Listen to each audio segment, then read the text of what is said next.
Hello friends, आप सभी का स्वागत है आपके अपने यूट्यूब चैनल रॉयल विहार बोर्ड में।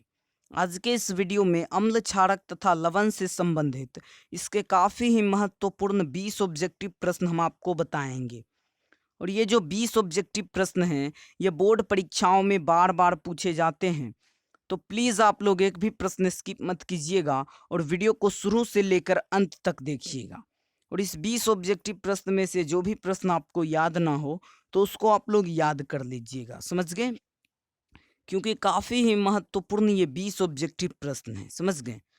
चैनल को सब्सक्राइब नहीं किए हैं तो चैनल को सब्सक्राइब कर लीजिए और साथ में एक बेल आइकन आता है तो बेल आइकन को ऑल पे दबा लीजिएगा, ताकि जब भी क्लास स्टार्ट हो तो आपके पास नोटिफिकेशन पहुंचता रहे।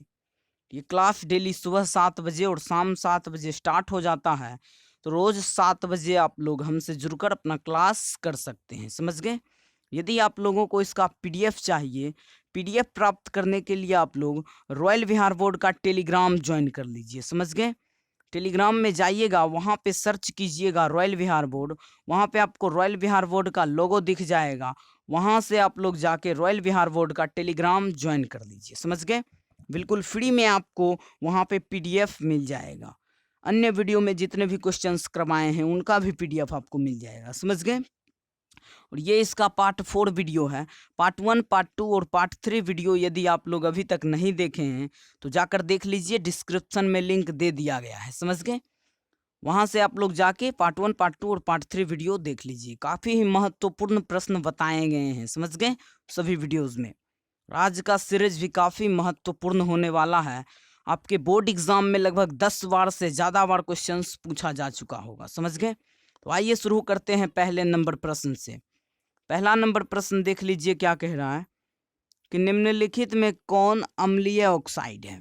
ऑप्शन नंबर ए है calcium oxide, option number B है magnesium oxide, option number C है सल्फर डाइऑक्साइड और ऑप्शन नंबर डी है सोडियम ऑक्साइड। तो यहाँ पे आपको बताना है कि कौन अम्लीय ऑक्साइड है। तो अम्लीय ऑक्साइड कौन है? तो अम्लीय ऑक्साइड सल्फर डाइऑक्साइड है, समझ गए? इसका राइट आंसर जो है ऑप्शन नंबर सी हो जाएगा। Option number C is the right answer, sulphur dioxide. चलते हैं अगले प्रश्न की ओर। अगला प्रश्न देख लीजिए क्या कह रहा है। अगला प्रश्न देख लीजिए कि निम्नलिखित में किस लवण में रवा जल नहीं रहता है? ऑप्शन नंबर ए है नीला थोथा, ऑप्शन नंबर बी है baking soda, option number C है जिप्सम और ऑप्शन नंबर डी है धोने वाला सोडा। तो यहाँ पे आपको बताना है कि किस लवण में रवा जल नहीं रहता है। तो किस लवण में नहीं रहता है? तो बेकिंग सोडा में रवा जल नहीं रहता है, समझ गए? सॉरी, इसका right answer option number B हो जाएगा, समझ गए? Option number B is the right answer. Video काफ़ी ही महत्वपूर्ण है। अभी तक आप लोग वीडियो को लाइक नहीं किए हैं तो वीडियो को लाइक कर दीजिए, अपने दोस्तों में वीडियो को शेयर कर दीजिएगा, समझ गए? ताकि आपके दोस्त भी वीडियो का लाभ उठा सकेंगे, समझ गए? चलते हैं अगले प्रश्न की ओर। अगला प्रश्न देख लीजिए क्या कह रहा है। अगला प्रश्न देख लीजिए कि निम्नांकित में कौन प्रबल भस्म है? ऑप्शन नंबर ए है NH4OH, ऑप्शन नंबर बी है NaOH, ऑप्शन नंबर सी है MgOH का होल ट्वाइस और ऑप्शन नंबर डी है CuOH का होल ट्वाइस। तो यहाँ पे आपको बताना है कि कौन प्रबल भस्म है। तो प्रबल भस्म कौन है? तो NaOH है। इसका नाम जो है हिंदी में सोडियम हाइड्रोक्साइड, समझ गए? सोडियम हाइड्रोक्साइड आपको फॉर्मूला के तौर पे भी लिख के दे सकता है, समझ गए? तो आपको फॉर्मूला का नाम याद होना चाहिए। सोडियम हाइड्रोक्साइड इसका राइट आंसर हो जाएगा, समझ गए? काफ़ी ही महत्वपूर्ण ये सारे प्रश्न हैं, समझ गए? चलते हैं अगले प्रश्न की ओर। अगला प्रश्न देख लीजिए क्या कह रहा है कि कार्बन डाइऑक्साइड जल से अभिक्रिया करके बनाता है। ऑप्शन नंबर ए है सल्फ्यूरस अम्ल, ऑप्शन नंबर बी है कार्बोनिक अम्ल, ऑप्शन नंबर सी है सल्फ्यूरिक अम्ल और ऑप्शन नंबर डी है कार्बोलिक अम्ल। तो यहाँ पे आपको बताना है कि कार्बन डाइऑक्साइड जो है जल से अभिक्रिया करके क्या बनाता है। तो कार्बन डाइऑक्साइड जल से अभिक्रिया करके क्या बनाता है? तो कार्बोनिक अम्ल बनाता है, समझ गए? इसका right answer option number B हो जाएगा। चलते हैं अगले प्रश्न की ओर। अगला प्रश्न देख लीजिए क्या कह रहा है कि एसिटिक अम्ल दुर्बल अम्ल है क्योंकि। ऑप्शन नंबर ए है इसका जलीय विलयन अम्लीय है, ऑप्शन नंबर बी है यह पूर्णतः आयनित होता है, ऑप्शन नंबर सी है यह आंशिक रूप से आयनित होता है और ऑप्शन नंबर डी है इसमें COOH समूह होता है। तो यहाँ पे आपको बताना है कि एसिटिक अम्ल जो है दुर्बल अम्ल है। क्यों है दुर्बल अम्ल? तो यहाँ पे इसका right answer option number C हो जाएगा, क्योंकि यह आंशिक रूप से आयनित होता है। समझ गए? इसका right answer option number C हो जाएगा। चलते हैं अगले प्रश्न की ओर। अगला प्रश्न देख लीजिए क्या कह रहा है कि निम्नांकित में किस में अम्ल के गुण नहीं होते? ऑप्शन नंबर ए है जो लाल लिटमस पत्र को नीला करते हैं। ऑप्शन नंबर बी है जिनका स्वाद खट्टा होता है। ऑप्शन नंबर सी है जो धातु से अभिक्रिया करते हैं। और ऑप्शन नंबर डी है जो क्षार से अभिक्रिया करते हैं। तो यहाँ पे आपको बताना है कि किनमें अम्ल के गुण नहीं होते हैं। तो यहाँ पे इसका राइट आंसर क्या हो जाएगा? ऑप्शन नंबर ए हो जाएगा। समझ गए? ऑप्शन नंबर ए इसका राइट आंसर हो जाएगा। यहाँ पे है कि जो लाल लिटमस पत्र को नीला करते हैं। तो यहाँ पे आपको पता होना चाहिए कि लाल लिटमस पत्र को नीला कौन करते हैं। तो लाल लिटमस पत्र को नीला कौन करता है? तो क्षार करता है। चूंकि क्षार लाल लिटमस पत्र को नीला करता है, इसलिए क्षार में अम्ल के गुण तो होते नहीं हैं। तो यहाँ पे हमसे क्या पूछा था कि अम्ल के गुण किसमें नहीं होते हैं? तो जो लाल लिटमस पत्र को नीला करता है। इसका right answer option number A हो जाएगा। समझ गए? काफ़ी ही महत्वपूर्ण ये सारे प्रश्न हैं। वीडियो को अपने दोस्तों में शेयर कर दीजिएगा। उसके बाद आप लोग इस प्रश्न को याद करके ही बोर्ड एग्जाम देने जाइएगा। समझ गए? क्योंकि इससे भी क्वेश्चंस बहुत सारे आपको लड़ेंगे। समझ गए? काफ़ी ही महत्वपूर्ण ये सारे प्रश्न हैं। समझ गए? इस टाइप के क्वेश्चंस पूछे जाते हैं बोर्ड एग्जाम में। चलते हैं अगले प्रश्न की ओर। अगला प्रश्न देख लीजिए क्या कह रहा है। अगला प्रश्न है कि निम्नांकित में कौन लवण है? ऑप्शन नंबर ए है HCl, ऑप्शन नंबर बी है NaCl, ऑप्शन नंबर सी है NaOH और ऑप्शन नंबर डी है KOH। तो यहाँ पे आपको बताना है कि कौन लवण है। तो लवण कौन है? NaCl। NaCl साधारण नमक इसका नाम है। समझ गए? इसका pH वैल्यू 7 होता है। pH वैल्यू से रिलेटेड एक वीडियो बन चुका है, वहाँ से आप लोग जाके डिस्क्रिप्शन में मैं लिंक दे दूंगा। समझ गए?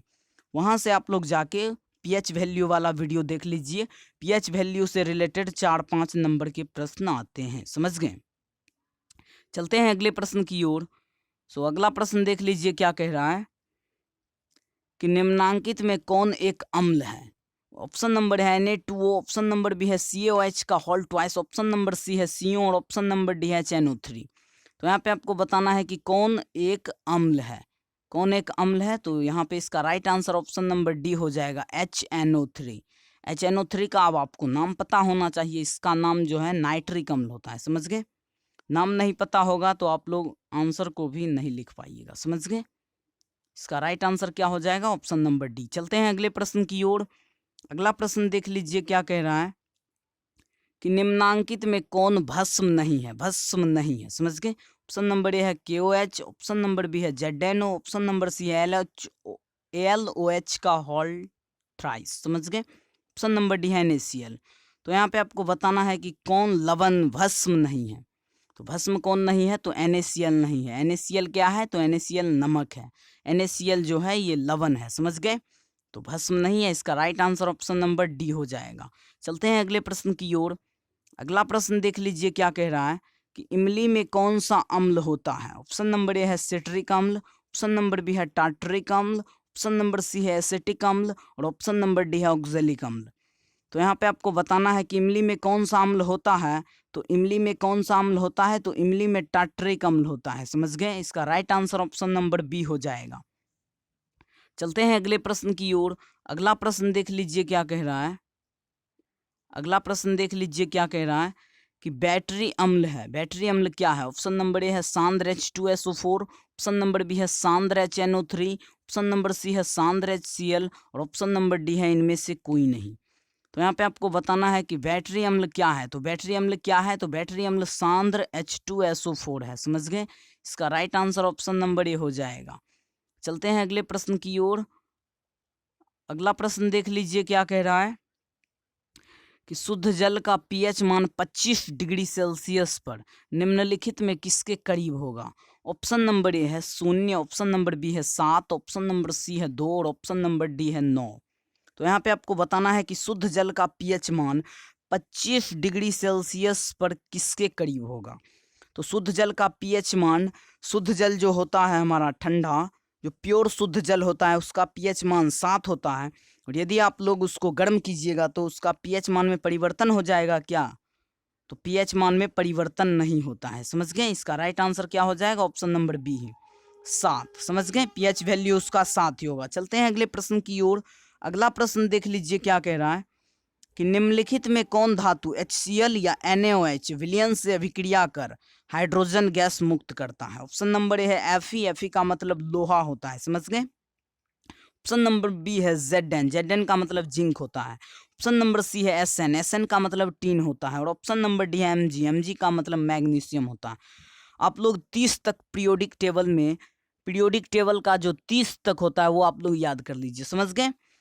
आप लोग 30 तक याद कर लीजिएगा तो आप लोग को एग्जाम में काफ़ी जो है मदद मिलने वाला है। समझ गए? और ये जो प्रश्न है ये बोर्ड परीक्षाओं में बार बार पूछे जाते हैं। समझ गए? हर बार इस टाइप के प्रश्न पूछे जाते हैं। तो इस बार भी 2022 के एग्ज़ाम में ये प्रश्न पूछे जाने के काफ़ी चांसेस हैं और ये प्रश्न आपके एग्ज़ाम में रहेंगे ही। तो इसको आप लोग रट्टा मार लीजिए। समझ गए? इसको क्या कर लीजिए? रट्टा मार लीजिए। समझ गए? यहाँ पे क्या कह रहा है कि कौन धातु HCl या NaOH विलयन से अभिक्रिया कर हाइड्रोजन गैस मुक्त करता है? ऑप्शन नंबर ए है Fe, बी है जिंक, ऑप्शन नंबर सी है टीन और ऑप्शन नंबर डी है मैग्नीशियम। तो यहाँ पे मैं आपको एक कॉन्सेप्ट दे देना चाहता हूँ। कहिएगा क्या क्या कॉन्सेप्ट है सर? तो यहाँ देख लीजिए HCl क्या है? HCl अम्ल है। NaOH क्या है? NaOH क्या है? तो NaOH क्षार है। तो यहाँ पे मैं आपको बता दूं ये जिंक धातु जो है, जिंक धातु अम्ल या क्षार से अभिक्रिया करके हाइड्रोजन गैस मुक्त करता है। समझ गए? आप लोग याद कर लीजिएगा, इसको नोटबुक में लिख लीजिएगा। जिंक जो है अम्ल या क्षार से अभिक्रिया करके हाइड्रोजन गैस मुक्त करता है। अब आपको एग्जाम में क्या दे देगा कि कौन सा धातु जो है जो HCl से अभिक्रिया करके हाइड्रोजन गैस मुक्त करता है? तो आपको क्या करना है? जिंक मारना है। समझ गए? आपको एग्जाम में अम्ल का नाम दे देगा, क्षार का नाम दे देगा, लेकिन आपको एक कॉन्सेप्ट याद रखना है कि अम्ल या क्षार से अभिक्रिया करके हाइड्रोजन गैस मुक्त करता है जिंक। समझ गए? तो इसका राइट आंसर क्या हो जाएगा? इसका right answer option number B हो जाएगा, जिंक। समझ गए? तो आप लोग एक चीज याद कर लीजिएगा कि जिंक जो है अम्ल या क्षार से अभिक्रिया करके हाइड्रोजन गैस मुक्त करता है। समझ गए? इसका राइट आंसर क्या हो जाएगा? Right answer option number B हो जाएगा। चलते हैं अगले प्रश्न की ओर। ये प्रश्न बार बार पूछे जाते हैं। समझ गए? इसको VVI में लिख के आप लोग नोट कर लीजिए। समझ गए? चलते हैं अगले प्रश्न की ओर। अगला प्रश्न देख लीजिए क्या कह रहा है कि जब किसी विलयन का pH मान घटता है, किसी विलयन का pH मान घटता है, तब विलयन में हाइड्रोजन आयन की सांद्रता क्या होती है? ऑप्शन नंबर ए है घटती है, ऑप्शन नंबर बी है बढ़ती है, ऑप्शन नंबर सी है स्थिर होती है और ऑप्शन नंबर डी है तेजी से बढ़ती है।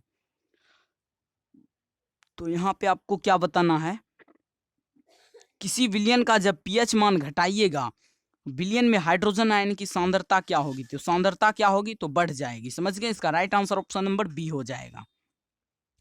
चलते हैं अगले प्रश्न की ओर। अगला प्रश्न देख लीजिए क्या कह रहा है। अगला प्रश्न देख लीजिए, काफी ही महत्वपूर्ण प्रश्न है। समझ गए? pH का सही परिभाषा है। ऑप्शन नंबर ए है pH is equal to minus log into hydrogen ion H plus. Option number B है pH is equal to log into hydrogen ion. Option number C है pH is equal to minus log into hydroxide ion. Option number D है pH is equal to 1/, hydrogen ion. यहाँ पे इसका right answer क्या हो जाएगा? तो right answer option number A हो जाएगा। समझ गए? pH is equal to minus log into hydrogen ion. समझ गए? ऑप्शन नंबर ए इसका राइट आंसर हो जाएगा। इसको आप लोग याद कर लीजिएगा। चलते हैं अगले प्रश्न की ओर। अगला प्रश्न देख लीजिए क्या कह रहा है कि निम्नलिखित के जलीय विलयन में किसका pH मान अधिकतम होगा? ऑप्शन नंबर ए है NaCl का, ऑप्शन नंबर बी है Na2CO3 का, ऑप्शन नंबर सी है NaHCl का और ऑप्शन नंबर डी है NaHCO3 का। तो यहाँ पे आपको बताना है कि किस जलीय विलयन का pH मान सबसे अधिक है। तो pH मान सबसे अधिक किसका होता है? तो क्षार का होता है, 7 से अधिक। तो इन सभी में आपको क्षार ढूंढना होगा। समझ गए? क्षारीय विलयन क्या है? तो क्षारीय विलयन इसमें से कौन है? Na2CO3 है और इसका pH वैल्यू जो है इन तीनों में की अपेक्षा सबसे अधिक है। समझ गए? इसका right answer option number B हो जाएगा। चलते हैं अगले प्रश्न की ओर। अगला प्रश्न देख लीजिए क्या कह रहा है कि निम्नलिखित में किसका pH सबसे अधिक क्षारीय श्रेणी में होगा? ऑप्शन नंबर ए है दूध का, ऑप्शन नंबर बी है आंसू का, ऑप्शन नंबर सी है पसीना का और ऑप्शन नंबर डी है पीत का। तो पीएच सबसे अधिक क्षारीय श्रेणी में किसका होगा? तो पीत का होगा। समझ गए? इसका right answer option number D हो जाएगा। Option number D is the right answer. Video अच्छा लग रहा होगा तो वीडियो को लाइक कर दीजिएगा, अपने दोस्तों में वीडियो को शेयर कर दीजिएगा। अभी तक चैनल को सब्सक्राइब नहीं किए हैं तो सब्सक्राइब करके रॉयल बिहार बोर्ड के चैनल से आप लोग ज्वाइन हो जाइए। क्लास 10th की तैयारी इस चैनल के माध्यम से कराई जाती है। समझ गए? इसका right answer option number D हो जाएगा। चलते हैं अगले प्रश्न की ओर। अगला प्रश्न देख लीजिए क्या कह रहा है। निम्नलिखित में किसका पीएच न्यून होगा? न्यून का मतलब किसका पीएच वैल्यू कम होगा? समझ गए? ऑप्शन नंबर ए है दूध का, ऑप्शन नंबर बी है लाड़ का, ऑप्शन नंबर सी है खून का और ऑप्शन नंबर डी है आमाशय रस का। तो किसका पीएच वैल्यू सबसे कम होगा? तो आमाशय रस का। आमाशय रस का पीएच वैल्यू बहुत ही कम होता है। और आमाशय रस में कौन सा एसिड पाया जाता है, कौन सा अम्ल पाया जाता है? तो हाइड्रोक्लोरिक अम्ल पाया जाता है। समझ गए? आपसे आमाशय रस में कौन सा एसिड पाया जाता है, इस टाइप के क्वेश्चंस भी पूछे जाते हैं, तो आप लोग नोट कर लीजिए कि आमाशय रस में हाइड्रोक्लोरिक एसिड पाया जाता है। समझ गए? चलते हैं अगले प्रश्न की ओर। अगला प्रश्न देख लीजिए क्या कह रहा है कि निम्नलिखित में कौन प्रबल अम्ल है? ऑप्शन नंबर ए है H2SO4, ऑप्शन नंबर बी है HCl और ऑप्शन नंबर सी है CnO3 और ऑप्शन नंबर डी है सभी। यहाँ पे मैं आपको बता दूं कि प्रबल अम्ल कौन होता है। तो ये तीनों जो हैं ये तीनों प्रबल अम्ल हैं। समझ गए? प्रबल अम्ल का मतलब इसमें जो है हाइड्रोजन आयन की मात्रा अधिक है। समझ गए? ये तीनों जो है ये तीनों प्रबल अम्ल है। समझ गए? इसका right answer option number D हो जाएगा। चलते हैं अगले प्रश्न की ओर। अगला प्रश्न देख लीजिए क्या कह रहा है कि सोडियम सल्फेट का जलीय विलयन। सोडियम सल्फेट का जलीय विलयन ऑप्शन नंबर ए है उदासीन होगा, ऑप्शन नंबर बी है क्षारीय होगा, ऑप्शन नंबर सी है अम्लीय होगा और ऑप्शन नंबर डी है वफर होगा। तो यहाँ पे आपको बताना है कि सोडियम सल्फेट का जलीय विलयन क्या होगा। तो सोडियम सल्फेट का जलीय विलयन क्या होता है? तो सोडियम सल्फेट का जलीय विलयन उदासीन होता है। समझ गए? इसका right answer option number A हो जाएगा। Option number A is the right answer. So आज का टोटल प्रश्न क्लियर हो गया है। समझ गए? अभी तक आप लोग वीडियो को लाइक नहीं किए हैं तो वीडियो को लाइक कर दीजिएगा, अपने दोस्तों में वीडियो को शेयर कर दीजिएगा। समझ गए? अभी तक आप लोग इस चैनल से ज्वाइन नहीं हुए हैं तो इस चैनल से ज्वाइन हो जाइए। इसके लिए आपको यहाँ पे रॉयल बिहार बोर्ड, यहाँ पे आपको एक रेड कलर का सब्सक्राइब बटन दिख रहा होगा। समझ गए? इस रेड कलर के सब्सक्राइब बटन पे आपको क्लिक कर देना है। इस पे क्लिक करने के बाद आपके सामने कुछ इस प्रकार से इंटरफेस आ जाएगा। समझ गए? आपको एक बेल आइकन दिखेगा, इस बेल आइकन पे आपको क्लिक करना है। उसके बाद एक ऑल का ऑप्शन आता है तो उस ऑल पे आपको क्लिक कर देना है। समझ गए? इस तरह से आप इस चैनल से बिल्कुल फ्री में ज्वाइन हो सकते हैं। समझ गए? और इसका पीडीएफ यदि आप लोगों को चाहिए तो पीडीएफ प्राप्त करने के लिए आप लोग रॉयल बिहार बोर्ड का टेलीग्राम ज्वाइन कर लीजिए। समझ गए? टेलीग्राम में जाइएगा, रॉयल बिहार बोर्ड सर्च कीजिएगा, आपको रॉयल बिहार बोर्ड का लोगो दिख जाएगा। समझ गए? वहाँ से आप लोग जाके इसका पीडीएफ प्राप्त कर सकते हैं। समझ गए? आज के लिए इतना ही था, मिलते हैं नेक्स्ट वीडियो में, तब तक के लिए धन्यवाद।